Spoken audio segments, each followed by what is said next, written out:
Oi,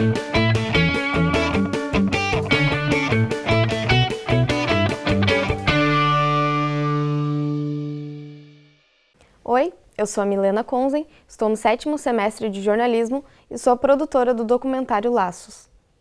Oi, meu nome é Júlia Abig, eu estou no 7º semestre de jornalismo e sou produtora do documentário. Oi, meu nome é Fernanda Oliveira, estou no 7º semestre de jornalismo e eu sou produtora do documentário Laços. Nós viemos aqui no programa Laboratório para contar um pouquinho sobre como foi a produção do documentário. No documentário, a gente buscou trazer vários pontos de vista. Nisso, a gente trouxe especialistas, como advogados, pais que já adotaram, pais que estão na fila, para realmente mostrar todos os pontos de vista de quem está nesse processo ou já se envolveu em algum tipo de adoção. A seguir, você acompanha o documentário e depois nós voltamos para contar os detalhes da produção.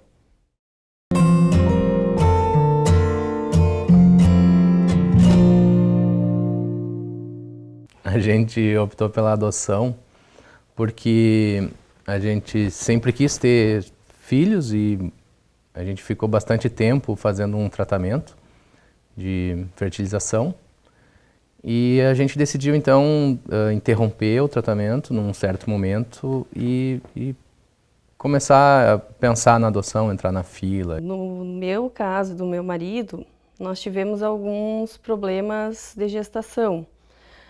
Eu perdi algumas vezes e a última vez foi tentar a fertilização.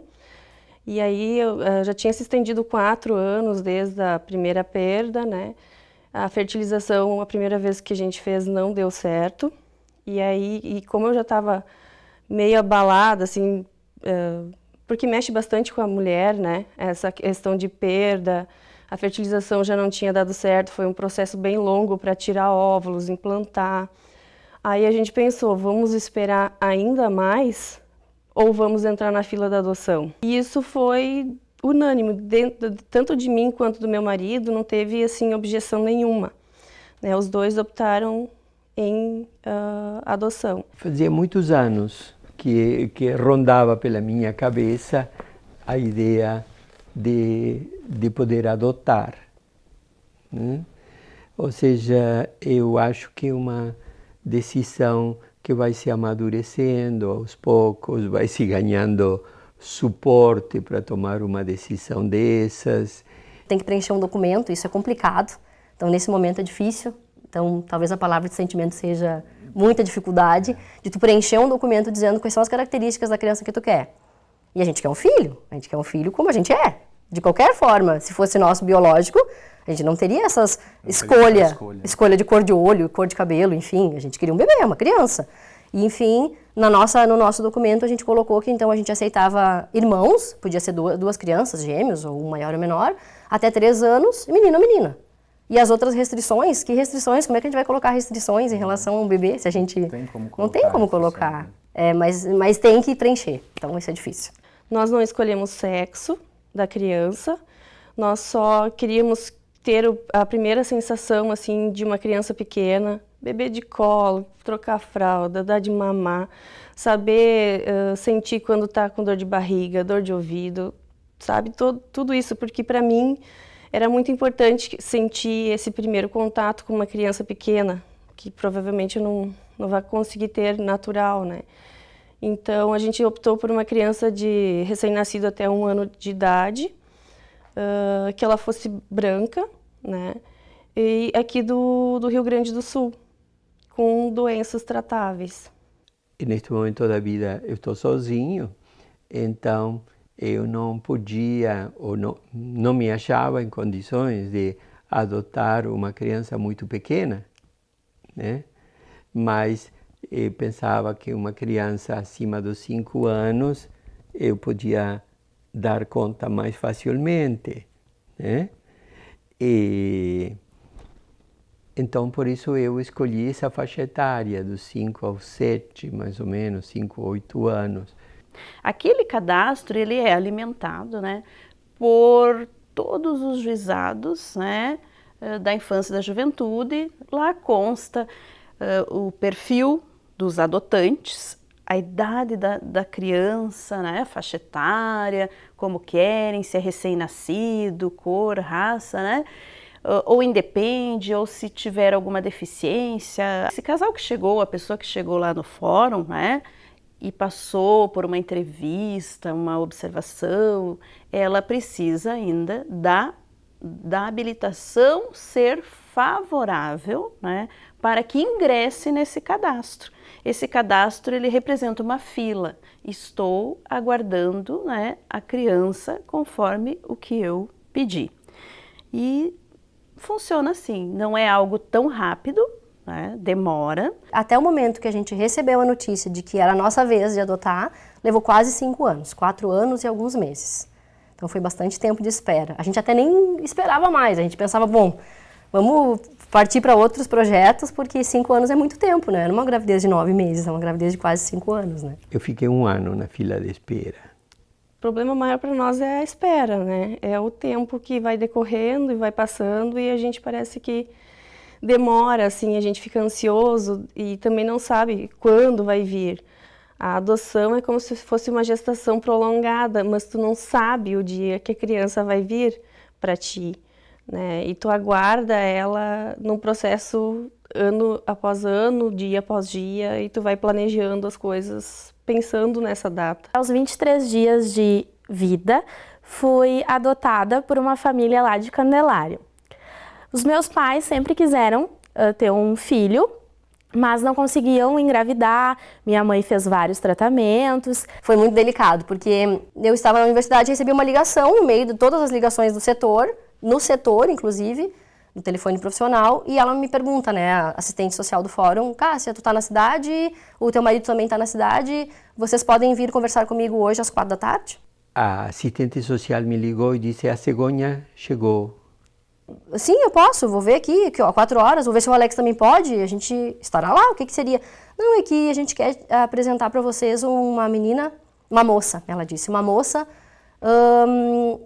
e ela tem 4 dias, e o resto eu não ouvi mais nada. Então, assim, nesse momento, tu fica com aquela sensação, meu Deus, ela tem 4 dias, ela vai vir para casa, eu não tenho um enxoval pronto, como é que vai ser? Eu quero esse nenê, como é que eu vou, se eu olhar ela, né, o que eu vou sentir? Bom, daí eu liguei pro Alex, deu Alex, tô indo lá no fórum agora, não vou às 4 horas da tarde, eu vou agora, não tem como esperar. Daí o Alex ligou para ela e disse, não, eu tô com outros compromissos agora às 4 horas, aguardem, venham com calma. Meu Deus, aquelas horas não passavam até às 4 horas da tarde. Um horror de tempo. E depois que a gente foi no fórum, que a gente conversou com ela, que ela contou então a história da Isabelle, a gente então foi até o hospital para conhecer ela. Então foi assim uma coisa muito mágica, mas é uma eternidade aquelas horas até que a gente possa então... Das 9 da manhã às 4 da tarde. Demorou umas 200 horas. Sim. Eu me lembro que foi um mês de novembro que fizemos os primeiros encontros de familiarização, com a presença também da psicóloga da instituição. Depois, ele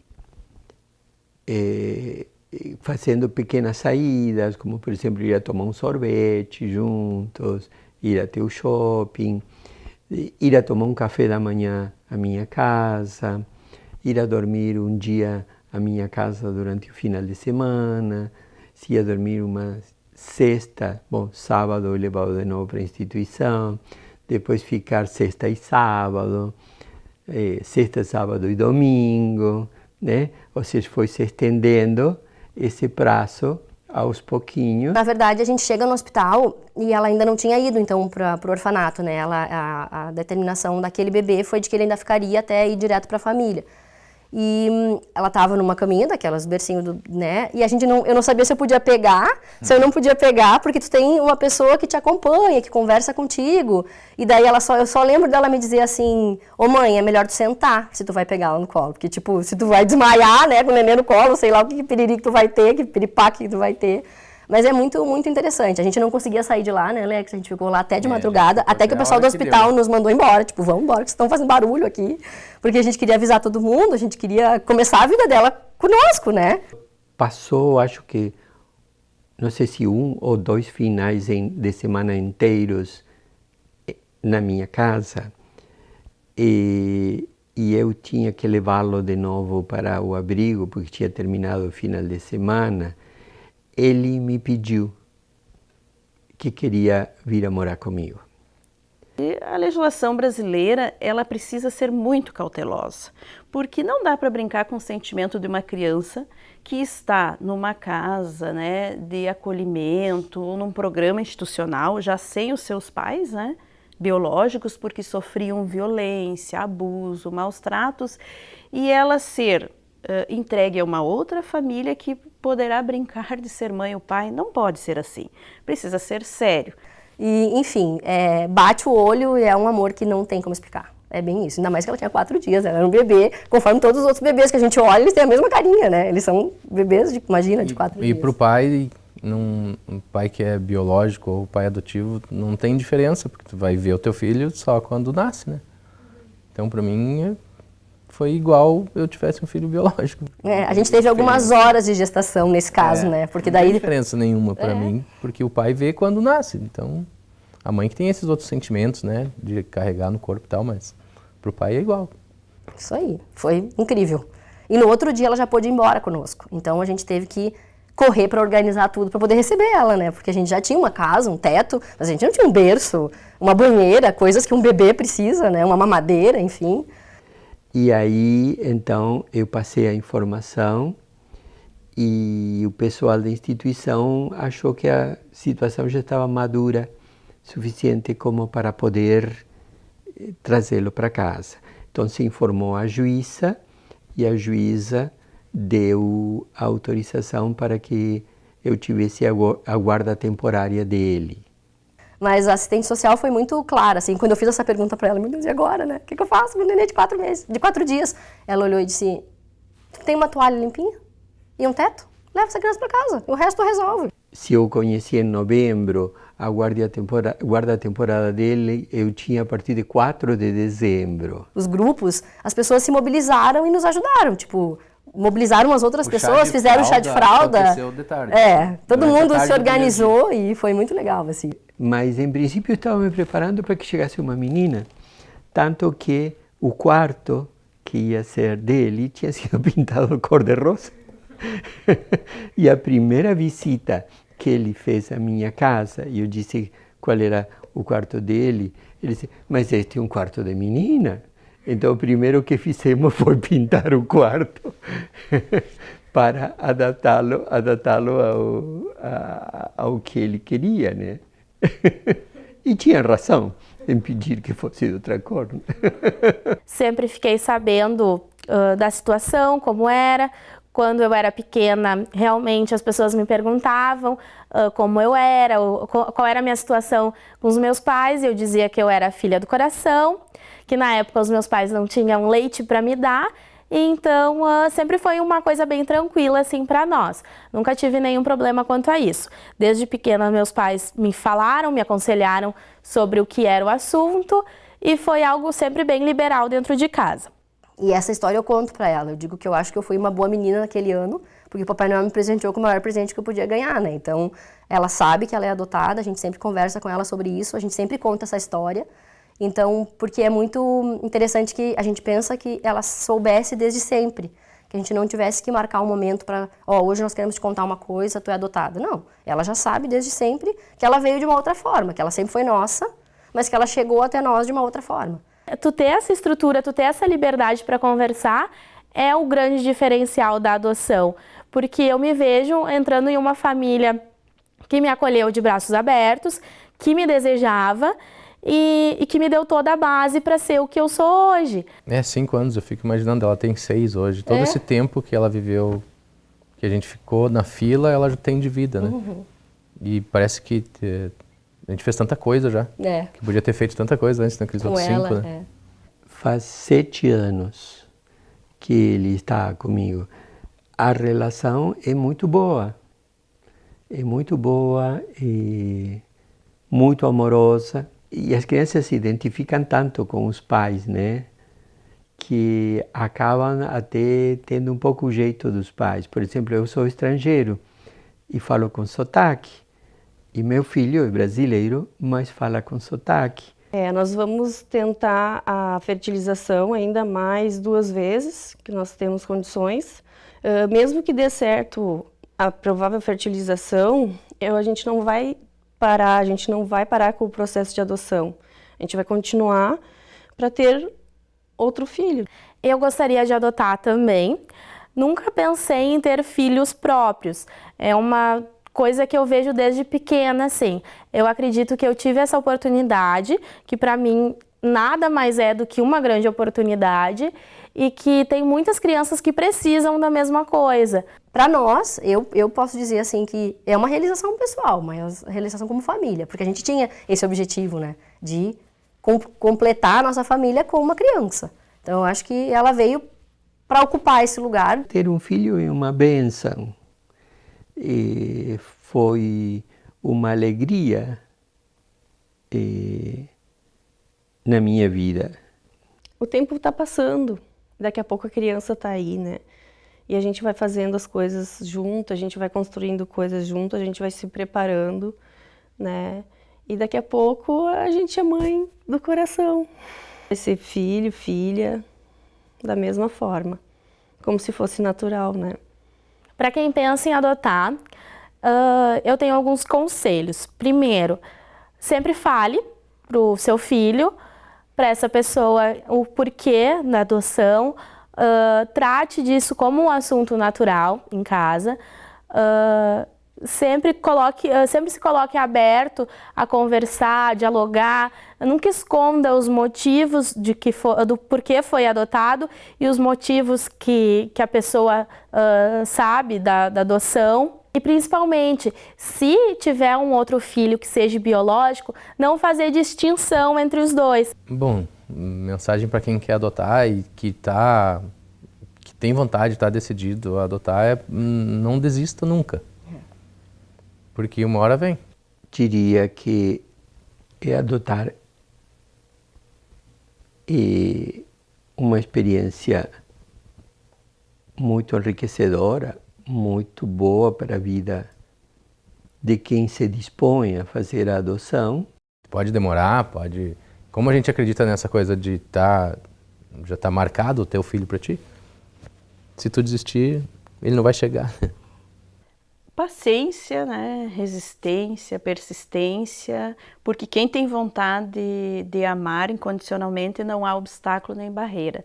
É seguir em frente, é não desistir, não desanimar. Isso é um gesto solidário de compaixão e contribuição nesse nosso meio social em que muitas crianças estão pedindo por uma família.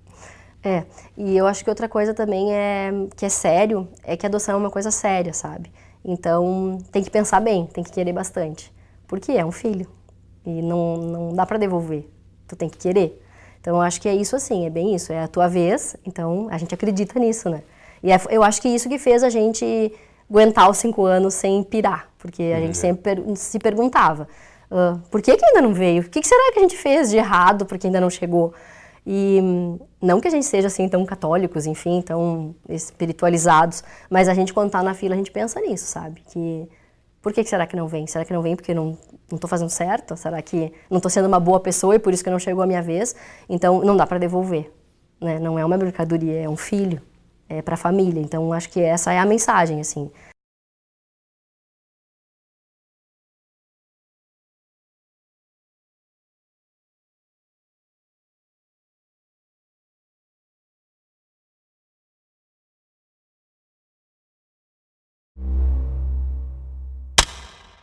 Você assistiu ao documentário, depois do intervalo nós voltamos para contar um pouquinho sobre a produção.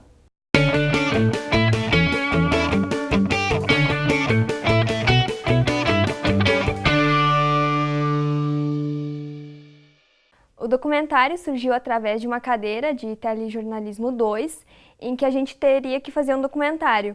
E nisso sempre tive muita curiosidade de saber um pouco sobre adoção, de que forma que aconteceria e até um pouco de eu ter vontade de adotar. Então eu conversei com as meninas e elas toparam. A gente buscou também não abordar a adoção como um processo. A gente abordou o lado bem humanizado, sabe? A gente buscou fontes que poderiam falar a experiência delas, um casal, um homem solteiro que adotou também, uma menina que foi adotada. Então a gente buscou todos os lados da adoção. Tanto que uma parte a gente nem esperava, inclusive o pai que adotou sozinho, solteiro, a gente tinha chamado ele para dar um depoimento como psicólogo. e durante a entrevista a gente acabou descobrindo que na verdade ele também já havia adotado. Então a gente acabou mudando o foco nessa parte e pegou o depoimento dele como pai e não como psicólogo, como a gente havia planejado antes. E as crianças se identificam tanto com os pais, né? Que acabam até tendo um pouco o jeito dos pais. Por exemplo, eu sou estrangeiro e falo com sotaque.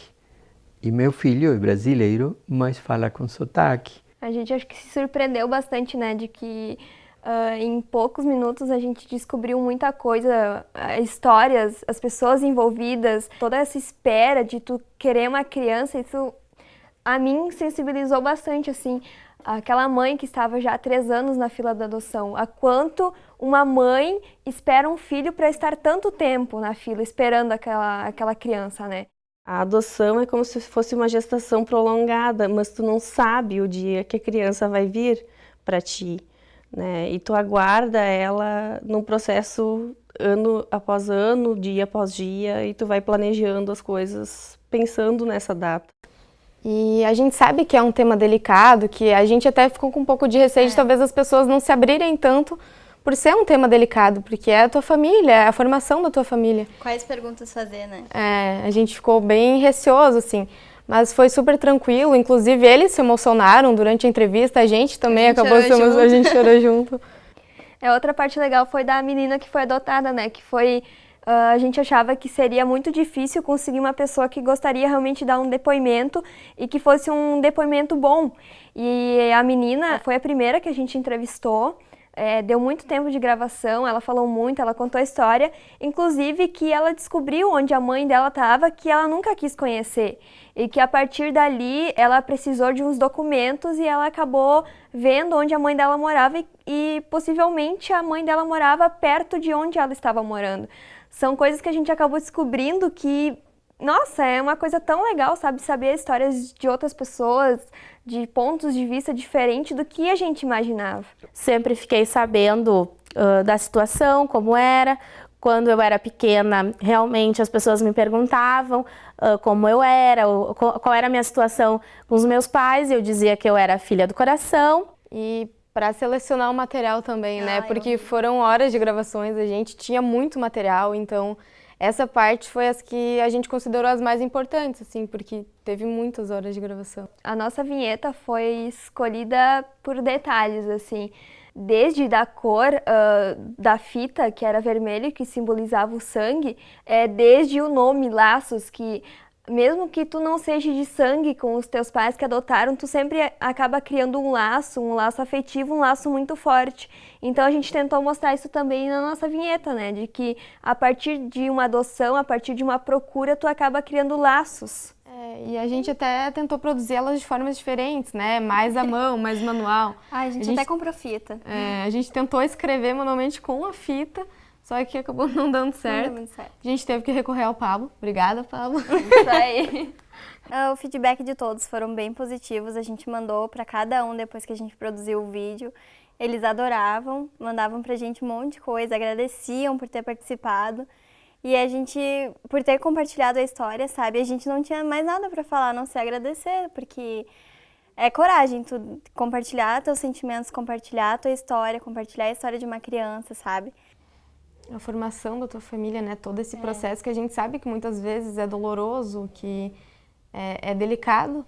Acho que mais ainda na parte da Cássia, né? Que foi muito delicado, de ela falar que ela já tinha tentado outros procedimentos e mesmo assim ela não conseguia ainda, não ter conseguido engravidar, não ter conseguido adotar.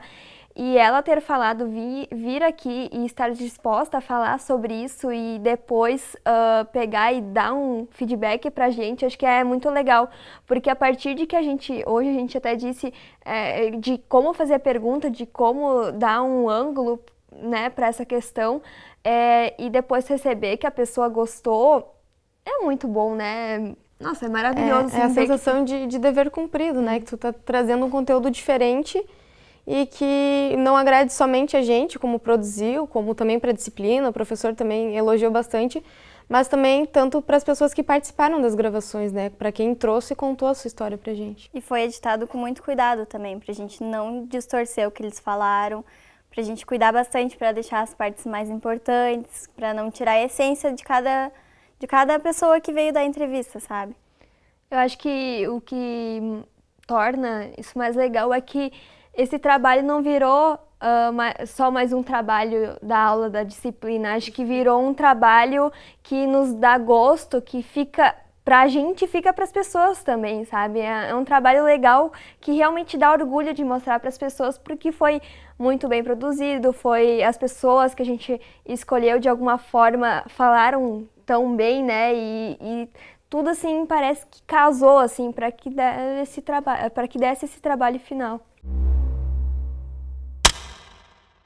Esse foi o programa Laboratório com o documentário Laços. Espero que vocês tenham gostado. E não perca a próxima edição.